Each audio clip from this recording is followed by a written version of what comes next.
Welcome to Live, Love, Engage, the podcast where we share practical advice from a spiritual perspective on how to create a life and business with more impact, influence, and income. I am your host, Gloria Grace Rand, the insightful copywriter and founder of the Love Method. My mission is to help you stop doubting yourself so you can live fully, love deeply, and engage authentically.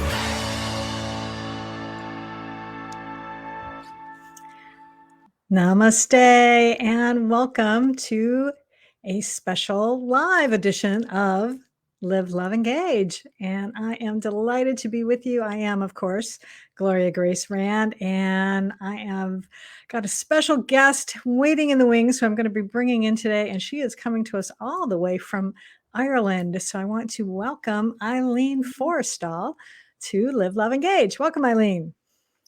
Well, hello, Gloria. Thank you. I'm delighted to be here. Well, I'm delighted to have you here. Eileen is a retired anesthesiologist, but now she has become, I found out actually shortly before she left her job. She founded a company called Get Up and Go Publications that produces the world's best loved inspirational diary. And she's also the author of her own book called The Courage to Shine, as well as being a sought after speaker, coach, and mentor. And I guess the reason why I wanted Eileen on the show today is because she's got a big mission, and that is to heal the suffering in the world through words that make a difference, whether that's spoken words or written words, and really to be able to inspire and empower all of us to be able to, be our best selves. So I thought we would start with you sharing a little bit about your journey of, how you came to be able to have this big mission of yours to be able to, where you want to be able to help people to really heal their suffering through words. Yeah, well, I suppose, being a medical person, it was probably always in me somewhere, to kind of make people better, make the world better. It's just part of really what I was always doing. So in my medical career, it was like making people better. How do you make people better? And then I had, so I trained in all the different specialties. I did a little bit of everything, but I finally kind of specialized in anesthesia, and that was like really making people better. You could relieve their pain, you give them epidurals, you could, relieve anything while they were having surgery. So I suppose it was the epitome really of the relief of suffering. And so that was really my career, 30 years. And when you're doing that, you kind of realize, well, like I'm one small person, and it's one person at a time that's kind of in front of me, and I was always a reader, and probably in the back of my mind, always some sort of a writer, but reading. And I would like reading words, and words were actually really, really important. Words could, they could light you up, and words could kind of bring you down. So I got into, I when I was like really busy, I used to buy a little diary myself. It was called the Irish Survivor's Diary.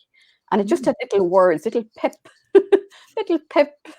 words that you could read every day. They'd just like pump you up a little bit, So I just kind of used this little diary myself, and it was like my go-to pick-me-up for a little bit of a pep. And I was doing some fundraising at one point, and I was thinking, gosh, I wonder if the person who created this diary would give me some of the proceeds of their Christmas sales for my fundraising. So I went to the shop to where I actually bought the diary and said, where did this diary actually come from? And they said, actually, this was a person, she was a South African lady, and she actually lived about 5 miles away, which was unbelievably miraculous. I'm here in the northwest of Ireland in Sligo, So anyway, I kind of, I went round and called at her door, and I said, oh, by the way, put my little proposition to her. And she said she was thinking of not doing it anymore. And I thought, no, you have to. I like depend on this. This is my little go-to pick-me-up. And she said, well, she just kind of, she wasn't really able to kind of make a kind of a go of the business or whatever. So she offered me, what did I want to kind of, join her. And I thought, Okay, that sounds like an idea. Anything to like not have it disappear. So I thought, well, whatever I had to do, let's sure, like do it. And so we changed. At kind of the time it was 2006, and we had this thing in Ireland called the Celtic Tiger. The economy was roaring. There was nobody really like surviving sort of out there. So we thought really for a kind of a business thing, maybe we could change the name. And could it be like like a get up and go diary? So it was more uplifting and inspiring and really encouraging. So we changed the name anyway. So in 2007, we brought up the first Irish Get Up and Go diary. And then really over the course of the next few years, we just kept kind of, I just have another idea. What about one for this? What about one for young people? What about one for busy women? Because I was a really busy woman. And, we just kind of added things. And then what about putting people's stories together? What about like a hero's book? And what about a school journal? And so we just kind of kept adding and adding. So we have quite a lot of products now. And in 2014, I sort of decided, well, actually, I'm having like way more fun with the books and the diaries and the words than I was really with the, it was still a very stressful career, and I kind of, I don't know. So maybe I thought maybe I could make more impact with words than I could just with my one pair of hands. So I just kind of thought, well, okay, I'll give that a go. So I retired early from the health service. That's a great career, really loved it, but I just thought, okay, well, let's see how I do with this. So here we are. Very cool. Well, tell us a little bit about the book that you wrote. How did that come about? Because I know that has something to do with your own personal story, which again has to do with the power of words. So tell us a little bit about that. Yeah. Okay. Well, I suppose, everybody has got some kind of, maybe reason or purpose as to why they're living the life that they're living or how they end up where they end up, So my kind of, I just, I used to share this like with people and they said, oh, you should write a book about that. And I thought, really? Would people really want to read that? But anyway, I kind of said, okay, sure, maybe I will. So really, what it was is that I actually didn't speak very much at all for like a huge portion of my life. Because when I was young and I was about 3 years of age or 3.5, I actually had an accidental overdose of aspirin. And I just developed a stammer. And when I was learning how to speak, I just couldn't get any of my words out. So, it was just this, and it just became like just such a struggle just to get the words, and I had like speech therapists and child psychologists and all that sort of thing. And I just could not get it. Like I had so many words in my own head and they just wouldn't come out my mouth. And, after just what it felt like, just being just like, am I ever going to get this right? And then when I was 13 and I was in secondary school and, I had a really kind of an embarrassing occasion in school, with the teacher. I couldn't even just say my name. And I just said at the point, I said, that's it. I'm exhausted. I can't do this anymore. They're not going to come out right ever. Stop. Wow. I'm going to stop talking. Now, I didn't stop talking entirely, but I did not anything that sounded like there was a kind of a like any kind of pressure on me to speak or any opportunity to kind of speak with like to more than one person. The panic would the anxiety, it's like whatever. And I just thought the only way to deal with that is just not put myself in that position. I thought, well, okay, there's a good plan. So that was my plan. So anyway, so I was quite smart. I could work through anything. I could work through anything on paper. I could pass tests like no bother. You just couldn't get out my mouth, right? So anyway, it was okay while you were in school. The teachers kind of had a fair idea. Okay, leave her alone. She's doing okay. And I'm like, you leave me alone. I'm doing okay. And then, so you get great results in your exams, and then you kind of think, well, what am I going to do now? Like I couldn't use a telephone. I couldn't, it's like, what am I going to do? And then, somebody had said, or my brother actually had said, oh, college is really great. Go to college. Nobody asks you anything. You just take your notes, lectures, and do your exams at the end of the year. And I thought, okay, college, what's the longest course in college? And then, medicine. Okay, I can do that. That'd be good. I'll do medicine. And by the time I'm qualified, I'll have sorted myself out. No problem. So in a way, I had actually sorted myself out, but really, I still wasn't going to speak. I was just going to do it. It was going to be one at a time, one-on-one, but I wasn't going to actually do anything that was going to put any kind of pressure on me. So that was kind of what I did. And it was like, so like, not me, it was like, I was always bursting to say stuff. Like I was bursting with ideas and bursting with opinions and bursting with whatever. And I just wasn't sharing them, so caught up in my head. And then I was getting kind of frustrated, and I was looking at other people and I was jealous of other people and how could they do it? And they could get words out so easily. And then they talk nonsense. so anyway, I think, so I kind of got over that really, about maybe 20 years ago. And, I just kind of, because I realized I was kind of I was at a seminar and somebody said, Eileen, what are you doing? I thought, well, I'm managing. I don't have to talk. And they said, no, but wouldn't life be much more fun if you did? So it is. It's a lot more. So it was really, now there's a little bit more probably to it than that. And I kind of say it in the book because there was a lot of kind of anger as well with my mother. It was almost like it was her fault that I couldn't speak. It was her fault that I had a stammer. It was her fault that she left out the tablets. And I had all of that. And then all the time she'd be trying to say, speak properly. And I'm thinking, I can't. Leave me alone. I can't do it. And it was like, so really kind of when I kind of had to kind of, question all that and say, was that really the truth? Like, really, was I really that mean to her? She was a great mother. So you had to kind of go back and say, look, could I just not be maybe that upset 6-year-old that, broke the doll? Could I just now be like, a grown up and sort of say, look, I'm really sorry. You were great. And I'm sorry I was a bit of a madam when I was a teenager. All of that, yeah. So here I am. Great fun anyway. So, be on programs like this and say, hey. Well, yes, and you're certainly talking now, which is great. But how did you manage to? I mean, I'm just trying to wrap my head. See, I can't even talk now.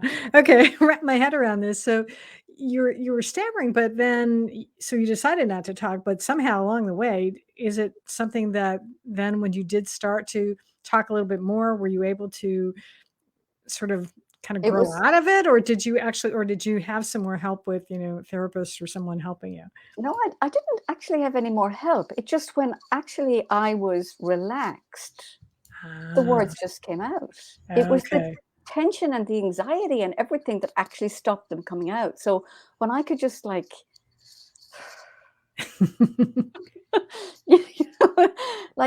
it just took a little process. And then really what I was saying wasn't like, it was almost like when I was having to speak before, you were having to get something right. There was some answer you had to give that was the right answer. There had to be, it was always like in some sort of academic setting or something. That was like the whole context of where I had actually got myself really in a stranglehold. Whereas when it came to just saying, hello, how are you? It was like, well, that was easy, So I wasn't actually then in a position, I didn't have to be delivering presentations. I didn't have to be doing all the things that caused all the stress. I could just say things like, oh, hello, how are you? And then I realized, well, those words just came out. That was easy. That's awesome. Well, yeah, and I guess what happens is that I would think that also then gave you confidence because you're like, okay, well, yes, I can actually converse when I want to, so I'm not having to necessarily stay silent. So that's good. It was all about that. It was just the doing it. It was just actually risking it and doing it because I just hadn't risked it for years. I had refused. But then when I said, well, okay, I'll give it a go. Now you can't shut you up. That sounds okay. I know. So, I have a lot of catching up to do. Absolutely. I wanted to ask you, why is it that self-expression is so important for us as human beings? It just is. It just is. Like it's in the Bible. Self-expression is essential to life. If you're not expressing yourself, who are you expressing? It's like, this is us. This is it. We're kind of delivered into the world. Like, this is it. This is us. And then we have to figure out like who who we are or what we are.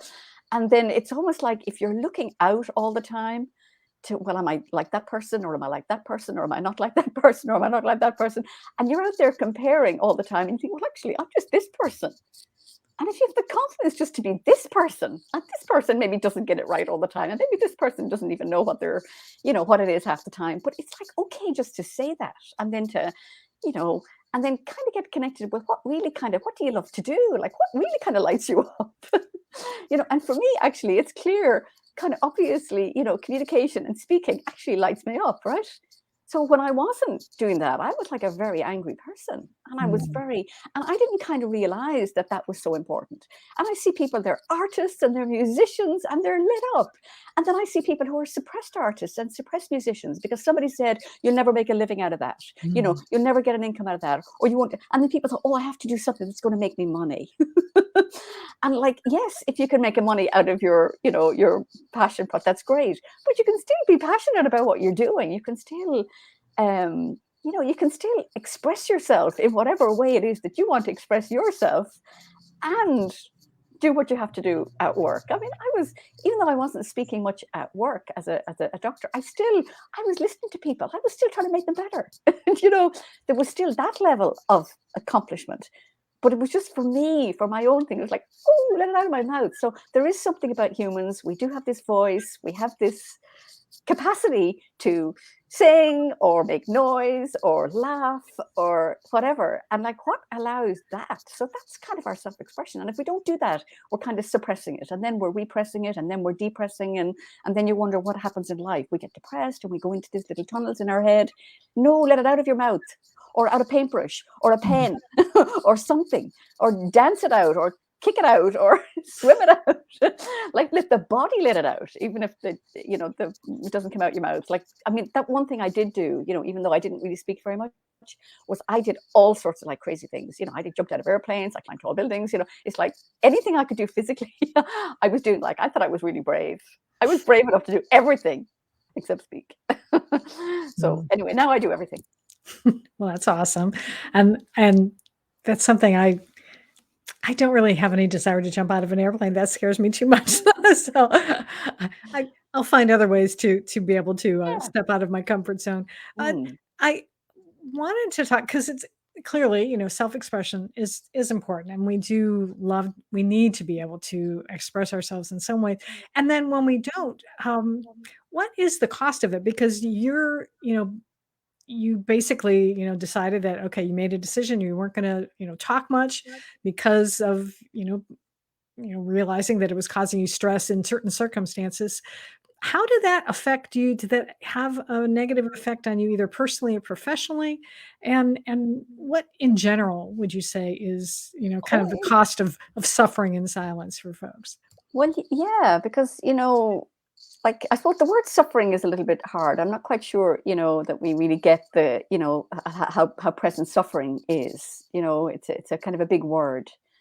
But, it's like when we're not being fully, you haven't engaged in life, loving your life on some level. There's something where it's not full. And that is kind of that. Now, you can call it suffering, but we don't really see it as suffering, but it kind of is in a way. So it's to like some people, when you say it's a silence, it's maybe they're not saying the truth, and then you're suffering in a way because you're not telling the truth about something. So it's like we know ourselves, the truth like sets you free, all this thing. So when you're not telling the truth about something, or you're not being able to share something, you have to keep a secret or something, that causes some, anxiety and tension, which then can, be experienced as a sort of a suffering, because it's the absence of suffering. We're very clear about what it looks like when you're not suffering, when you're out there playing and it's whatever, right? And then it's kind of, we're all, I've grown up a Catholic. It's almost like you were doomed to suffer in this life. Like that was part of it. And I'm thinking, I don't think that's what he meant. I don't think Christ meant that. I think he meant we're supposed to, love your neighbor, and really, we're not really supposed to be suffering. I don't get that. That we're supposed to be, we're okay, and heaven is the next, heaven is where you're going to be happy. It's like, no, we can be happy here. We just have to get the hang of it. And I think a lot of it is really being okay and being open and being, having that courage to say things. I think when we're children, we're afraid to say things because we're going to get into trouble. And, somebody has said something and you think, oh, I better not say that. I better not tell them about that. I better not tell them that I broke it, and then you sit there with this guilt because you broke it and you can't tell anybody now, and then there's maybe confession. I was double whammied. I couldn't even tell in confession that I had shown a sin. I mean, I was tortured. So I couldn't have any sins. And then if you had a sin, whatever sins were when you were 7, you know, it was like, so all of that stuff kind of builds up. So when we can just like let that out, you know, let that go. You know, I was 7 or I was 5 or whatever, and then just take it on the chin. And as adults, we really should be able to say, do you know what? I did that. I did it. Mea culpa. Yeah, I did it. I didn't mean to do it. I did it. And, you know, I'd like to clean it up now. Yeah. But it is hard sometimes though, because I know for me, I didn't have a problem with stuttering, but I know for me growing up, my household was a little volatile at times. My dad was an alcoholic. My mom would, she had a quick temper, and because she was dealing, being in that type of a marriage was not fun for her, and so there was a lot of tension. And so I decided to be silent and not speak so much because I figured it would be safer that way. So that, then maybe nobody would find any fault with me if I was just quiet. And I also really kind of modeled my dad, because when he wasn't drinking, he also was just a very quiet person. He didn't talk much because my mom could carry on conversation, entirely. You wouldn't have to do that. But it did cause me some issues, because then I wasn't as confident in myself in being able to then speak later as an adult. It took me a while to be able to kind of get over that and to, really start speaking my truth. And frankly, I think actually doing videos has really helped me, because I realized that, oh yeah, I do like to talk. I had gotten into the habit of not talking. Did you ever find that it was more, even when you decided to kind of not talk so much, that it really just became more of a habit of not talking? Oh, absolutely. Yeah. Absolutely. And you get a lot of advantages. You can listen, you hear a lot. Well, yeah, I wanted to talk to you about that too, because I know you talk about a little bit about the benefits of listening. So talk a little bit about how does that fit in here, and that, because you call listening a gift, actually. Yeah. Well, I think listening is a skill, that really we're not, we're often listening kind of wary, we're not really listening from like really being curious. So when we're young, we're given, oh, she said her first word, oh, 5 words, this, and you're in school, you get the right answer, like all the speaking is what gets the kudos.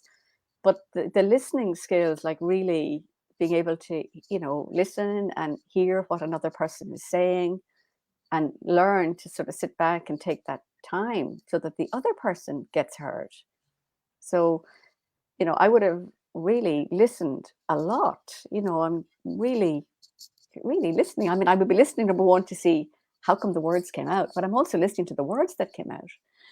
And then how did they match up with how somebody, what they were saying and how they were actually. There was sometimes a little bit of a disconnect. So I think, if you're really listening and willing to listen, you can learn so much about people, and then people just get heard, and then they get understood, and then things move on kind of easier. Because most of it is like, oh, you don't understand, you're not listening to me, you don't get where, all of that stuff. And so I think there's a little bit of a way to go with us in listening. Now, I did read something recently, and it was actually said listening is a radical act. It's like, because if you listen, you might have to change your point of view. And really, if you change your point of view, it's like, where does that leave you? So sometimes it's easier to hold on to your point of view and not listen to those people over there because they don't know what they're talking about, blah, blah, blah, whatever. Whereas then you miss really what people are saying over there. Because, because those people over there, you're one of those people over there as far as they're concerned. So, that's right. We do actually have to get, well, I'm over here, you're over there. But if I can hear you, what you're saying, then maybe you can hear what I'm saying. Yeah. But there has to be, it's a space where listening happens. And it's not really, we don't have a lot of it. There's a lot of noise out there. There's noise on social media. There's noise everywhere. Like even when you write a book or you're talking to your video, it's all, So really the gift is that somebody is listening to this. It's all very well for us talking, but if there's nobody listening, Gloria, we're just talking into hot air, Well, I know at least one person's listening right now because I can Okay, tell. great. Okay. But that's the sense. Like it is a gift. We Yeah. can't take it for granted that anybody is listening, and are they listening?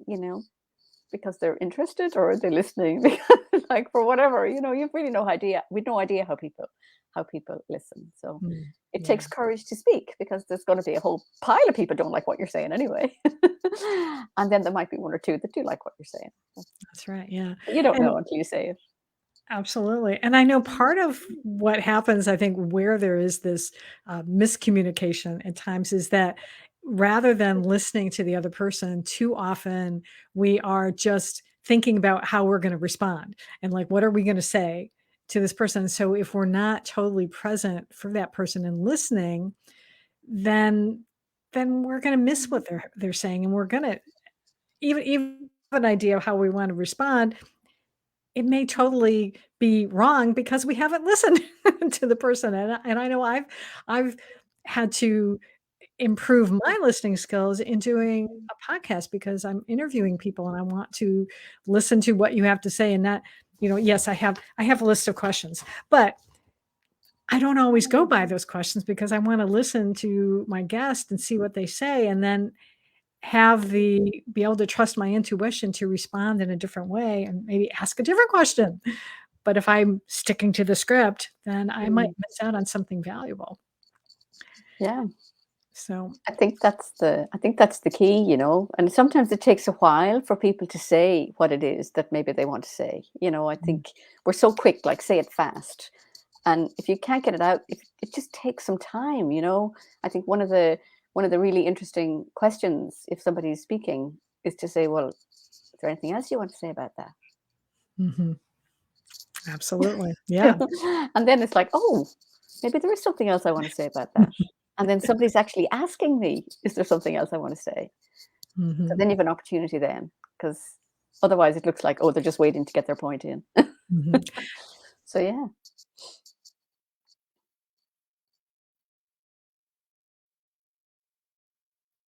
Opportunity, to be able to speak their mind, and that's a wonderful thing to do for people to Mm. do that. Um, what and I want to go back a little bit to, you're starting your business and even getting involved in writing your own book. Is there something that you wish you had known when you decided to either, embark on this, taking this diary from this other woman, and being able to, create a business from it since she wasn't able to do that, and even in writing your own book, is there anything that you wish you had known when you started out? Well, I suppose I suppose how much it would take in the book to turn Mm, it into something that a reader would get value from. It mm, was like that took it's like if I had known, you know, then I suppose I might have written it might have taken me as long to write it if I had known earlier that was, to how to turn it around so that somebody reading it can actually get some value. Because it's all very well saying stuff, but person, as I say, reading or listening is like how to make it either worthwhile or a valuable read for somebody else. So mm. that was one. And not really. I'm not a great, I really, as I say, I'm full of quotes. It's all quotes. That's really what the diaries are. They're full and full of quotes, and I believe them all. So, I don't really have a thing like, having regrets or, oh, I wish I did anything differently. No, it's taken everything. It took absolutely everything, the good, bad, and the ugly, to get me right here. And I'm really happy right here. So whatever it took, that's what it took. So if I had done anything different anywhere, I would probably be somewhere else. That's true. So the fact that I'm here, it's like, no, it's all good. So I don't really. And the thing is, we know myself and Glenda, we did stay in the business. She was in the business she only retired out of the business in 2016. So we were co-partners in the business for quite a few years. So, you know, because when we kind of got together, we could actually, when we collaborated, we could actually work together. So that was really good. So yeah, that was just yeah, it's about, I suppose it's just, and I think it's really, maybe if I had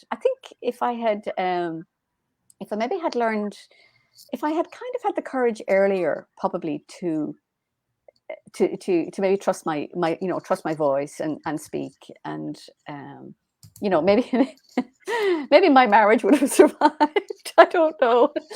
You know, it's like when you get to the point, you think, how did this happen to me? And then you realize, well, actually, when you look back at it, it was kind of fairly obvious that if I'm not self-expressed, well, then who's in the marriage anyway? It's like there's somebody else there. So that was kind of something that I discovered. It's like, well, so yeah, you have to kind of accept yourself, warts and all, and but make the best of yourself. And then when you make the best of yourself in any, whether you're in a business relationship or any relationship, you bring your best, and then you take it from there. Well, I'm glad you learned the lesson. So that's important. Is there anything else that you would like to share about, you know, listening, about self-expression, that you'd like to share with our listeners and viewers out there that we haven't touched on yet? Well, probably, maybe just really to reiterate the same point. It does take courage. It does take courage. You know, it's not going to, you know, you have to let it out of your own mouth. You've got to be expressed yourself. You know, waiting for somebody to kind of drag it out of you. It's probably what I was doing, waiting for somebody to maybe drag it out of me. They're not going to do that, right? Or somebody really to encourage you. But if somebody's really encouraging you, I could resist that as well. So it's really to allow yourself to be encouraged.